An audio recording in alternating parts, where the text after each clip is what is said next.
লায়াস্তাখলিফান্নাহুম feel আরদি কামা ইস্তাখলাফাল্লাযীনা মিন ক্বাবলিহিম। আসসালামু আলাইকুম ওয়া রাহমাতুল্লাহি ওয়া বারাকাতুহু। ভাই, আপনি জানতে চেয়েছেন যদি স্বপ্নদোষ হয় কিংবা অপবিত্র অবস্থায় সেহরি খেয়ে রোজা রাখা যাবে কিনা।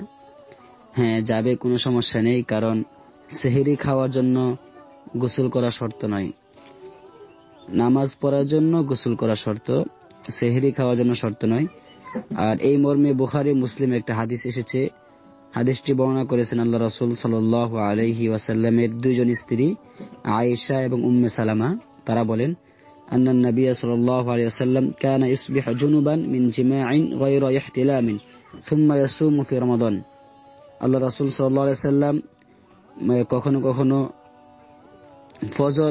ফজরের সময় পর্যন্ত, অর্থাৎ তিনি অপবিত্র অবস্থায় জিমার কারণে, সহবাসের কারণে তিনি সকাল করতেন, তারপর তিনি গোসল করে সিয়াম রাখতেন। তো এতে কোনো সমস্যা নেই।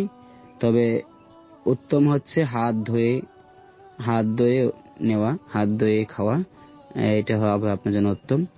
যদি বিষয়টা এমন হয় যে এমন সময় বাকি আছে যে সময়ে যদি গোসল করতে চান, তাহলে আর সেহরি খাওয়া হবে না। তো এই ক্ষেত্রে আগে হাতটা ধুয়ে তারপর খেয়ে তারপর গোসল করতে পারবেন। আর যদি পর্যাপ্ত সময় বাকি থাকে তাহলে সবচেয়ে ভালো হবে গোসল করে নিয়ে খাওয়াটা। আর গোসলটা এটার জন্য শর্ত নয়।